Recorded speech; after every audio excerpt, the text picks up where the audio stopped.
je m'excuse, mais je suis vraiment pas capable de lire la caméra, puis lire mes poèmes, j'aime pas ça. Sérieux? J'aime pas ça. Sérieux?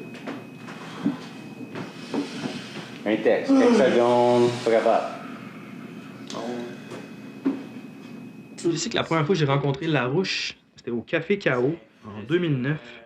Jean-Sébastien Larouche avait lu des extraits de sa poésie, puis il y avait une phrase qui revenait toujours, c'était « Dites-moi de fermer ma gueule », puis la foule s'était mise à lui répondre « Ta gueule », puis on parlait avec son poème, puis j'avais vraiment aimé sa présence, puis son poème aussi, je trouvais ça cool, il était vraiment dans le concret, puis dans ce temps-là, j'étais vraiment là-dedans. La dernière image que j'ai d'elle, elle criait, kickait le néant, zippée dans un perfecto pour cacher les flébites et sa maigreur. Elle effectuait 2 gars, 2 brutes, no brains. Ils l'ont prise par les bras. Ma mommy girl, ma junkie girl. Ça m'a affligé. Je me souviens que j'avais lu le premier recueil de Daniel Leblanc-Poirier, La lune n'aura pas de chandelier, qui était sorti à l'Hexagone. Puis je savais qu'il allait sortir un livre à l'écrou. C'était le marché de la poésie en même temps. Fait que j'étais allé au chapiteau du marché de la poésie. D'ailleurs, dans ce temps-là, justement, je connaissais pas beaucoup de gens. Fait que c'était gênant pour moi aller là. Fait que je m'en vais direct à la table de l'écrou, un peu comme vision tunnel, parce que fuck, man, il y a trop de monde ici, laissez-moi partir. Mais finalement, je veux le nouveau livre de Daniel, fait que je vais aller les voir, t'sais. Fait que là, j'ai demandé au gars, bon, je peux savoir le nouveau livre de Daniel? Puis ils me disent, ben non, tu l'auras pas, parce qu'il faut que tu viennes au lancement ce soir. Fait qu'il n'était pas question que j'aille le livre avant d'aller au lancement. J'avais défait tes cheveux avec la précision d'un accident de voiture. Des galons de soie dépliaient leur montant d'argent dans le berceau. J'avais passé un torchon pour accueillir le bébé qui nous attendait au bureau de poste. T'avais dit que nous n'irions jamais le chercher. Il faut dire que tous ces poètes-là qui étaient arrivés à l'écrou, beaucoup par la parole, par la scène, ils étaient incroyables. Quand on a commencé à faire les shows de l'écrou, c'est qu'on se ramassait tous ensemble au Lion d'Or. Et puis, mais lire à côté d'Alexandre Dosti, Marjolaine Beauchamp, Daniel Leblanc-Poirier, c'est juste... Moi, j'arrivais là avec mon poème de 4 vers, puis j'allais me rasseoir, puis c'était vraiment dur. Puis j'avais envie, moi aussi, d'avoir mon espace d'être dans l'envolée poétique. Et puis là, au fil des années, ça m'a vraiment fait travailler la poésie autrement. 2 mois avant la fin de tes traitements de chimio, on dormait 3 dans une tente pour 2. T'as pris du moche. On l'a ri. Ensuite, t'es jamais mort. Ensuite, t'es jamais mort. T'es jamais mort après ça. C'était une bonne idée. La meilleure des idées. Carl, dans le processus, il dit « Ah, regarde, j'anime le bistrot ouvert, viens donc. » Fait que là, je vais au bistrot ouvert et là, je rencontre un paquet de monde de fun. Puis c'était vraiment un des premiers micro-ouverts de poésie où je me suis vraiment intégré au groupe, on va dire, où là, je me suis senti vraiment à la maison. Dans les scènes de slam, c'est arrivé aussi, mais là, c'était vraiment quelque chose. Il y avait Emmanuel Deraps, il y avait Jean-Guy Forgette, il y avait Rien d'eau, évidemment, qui était là avant que j'arrive. Un gros paquet de monde qui se sont ramassés soit à l'écrou, soit ailleurs par la suite. Mais tout ça pour dire que mon contact avec l'écrou, c'est que je me suis senti accueilli dans une famille. Et elle me dit, pousse-mine en bouche, ra ra ra ra ra, et la nuit est là, et le fleuve est loin, et c'est la fin de session, et la BANQ, et la BLSH, et la grosse biblio lettre de loin de McGill, et la jolie bibliothèque de Sol, et toutes les biblios et tous les cafés sont bondés de gens tristes, et l'univers est rempli de monde qui chiale en regardant par la fenêtre, et le fleuve est loin. Les hyperboles en spécial, là, je pense que c'est le poème dans Chasse aux licornes que j'ai lu le plus souvent. J'aime beaucoup m'envoler avec ce poème-là. Puis, c'est ça, j'ai décidé de lire dans la bibliothèque, sans permission. Mieux être au fond du fleuve, être une sirène monstre, dauphin spécial, fucking impératrice au fond du fleuve, omnipuissante. Les rares fois où je fais des mauvais coups, c'est pour faire des choses de l'écrou, en fait.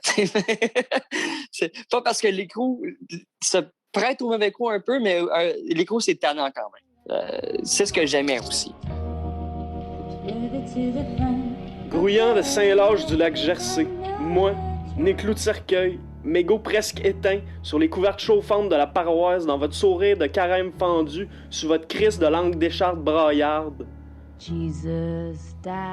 J'adhérais beaucoup au... là, j'appelle ça des fois le délire de persécution, là, parce que je sais plus ce qui est vrai ou ce qui est pas vrai.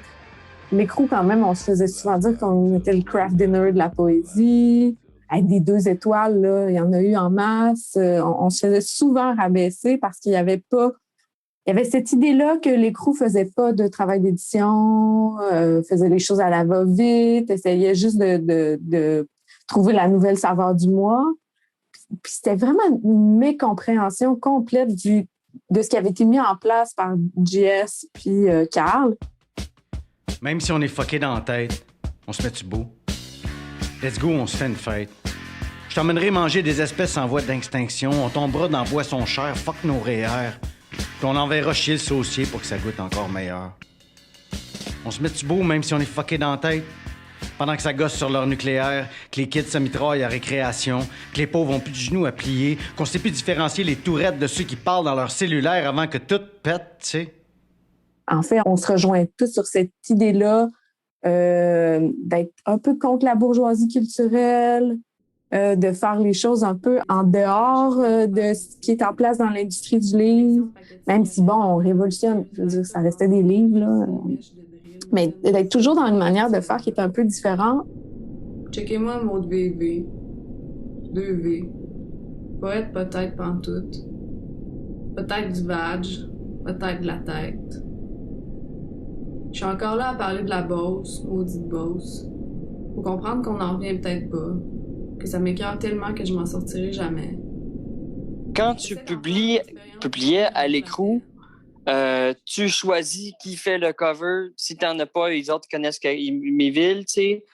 C'est toi qui envoies de la photo, ça peut être une niaiserie si tu veux. C'est toi qui écris la bio. Ça, pas tout le monde le sait, mais c'est toi qui écris la bio. Et c'est peut-être un secret, mais moi, je vais vous le dire quand même. C'est Larouche qui écrivait les 4e de couverture, si je ne m'abuse. Ça se peut que je me trompe, puis des fois, c'est Carl, mais il me semble, dans le temps de chasse, en tout cas, c'était Larouche, qui faisait remplir un questionnaire. Tu lui renvoies le questionnaire, puis à partir de ça, il va faire le 4e de couverture. La révolution permanente, les 3 trucs, c'est accidenté, dansant et libre. Donc, je pense qu'on voit déjà que j'étais rendu plus vieux et moins exalté que extravagant, noctambule et embrouillé, comme lorsqu'on ouvre les yeux sous l'eau. Puis je pense que sur Jonquière LSD, ça dit aussi parce que la NASA et le Canadien de Montréal n'ont pas retenu ses services, Cotton a trouvé le temps d'aimer et d'écrire, de faire des fuck you aux satellites. T'sais. C'est très j'ai 20 ans.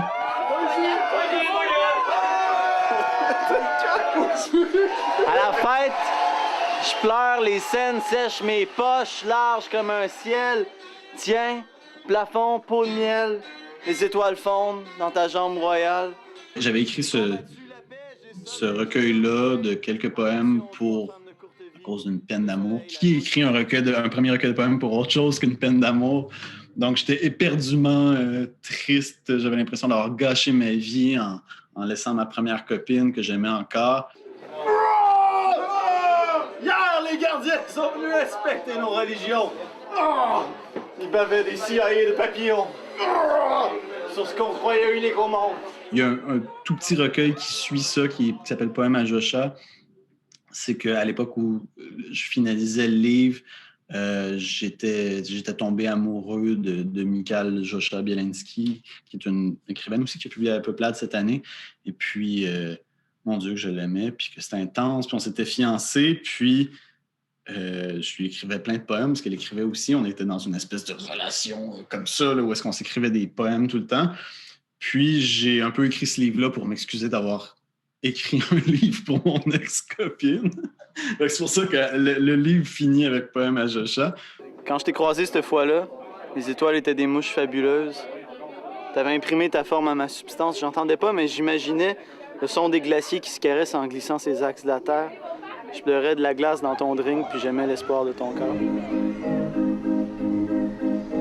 J'offre ces écrits en sourire glamour de discothèque au dieu de l'Olympe en sacrifice à ma mère et aux nuits du Far West et à l'inemboîtable fond des choses. Tannant ludique et naufrageur, les poèmes de Baron Marc-André Lévesque aiment bien colorier hors des lignes, construire des forteresses en duct tape, chercher le trouble, guerroyer dans les ombres ou la flamber, partir en vrille et parader vêtu d'accoutrements singuliers. C'est de la lumière marmonnée. Pour l'instant, c'est un beau spécial. Et de vous le mettre en mots précis, ça tuerait le charme un petit peu. Les mots, ça fait ça des fois. Ça finit de même. J'étais content, là. J'étais fou de la merde dans le Jacques au-dessus de Parkex quand ils m'ont envoyé ça. Tango, je me rappelle moins. Parce que le premier, c'est toujours plus important, tu sais. Festif, gourmand et narquois. Ça, c'est le fun parce que narquois, j'ai encore pas une définition claire dans ma tête de qu'est-ce que ça veut dire. J'ai demandé à Carl.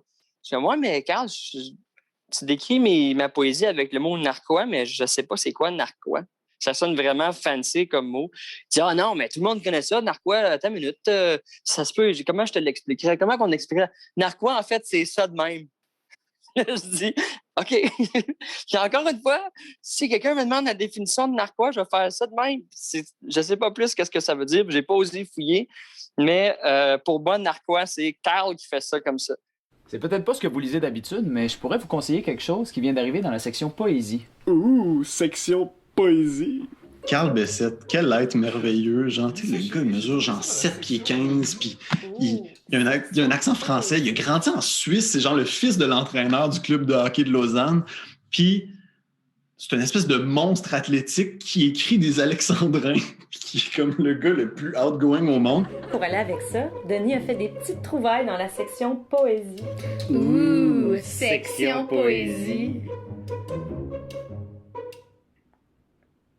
Je pense que Carl Bessette voulait éventuellement que ses recueils, que ses vidéos-poèmes soient présentés au cinéma Gouzeau avant le nouveau film avec Matthew McConaughey, ou je sais pas, il était comme...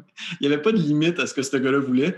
Les vidéos, ça faisait un peu partie de ça. Le ciel est bleu, j'ai 2 amis qui sont aussi mes amoureux. Le temps est... Ouais, vraiment Good Times, l'écrou. Ça m'a tellement rentré dedans là, quand j'ai appris qu'il fermait, là. En plus, je venais de publier avec eux autres. C'était vraiment décollissant. Mais non, ça a vraiment été cool. Là. Moi, c'est sûr que je vais tout le temps me rappeler de l'écrou comme une bonne chose. Là.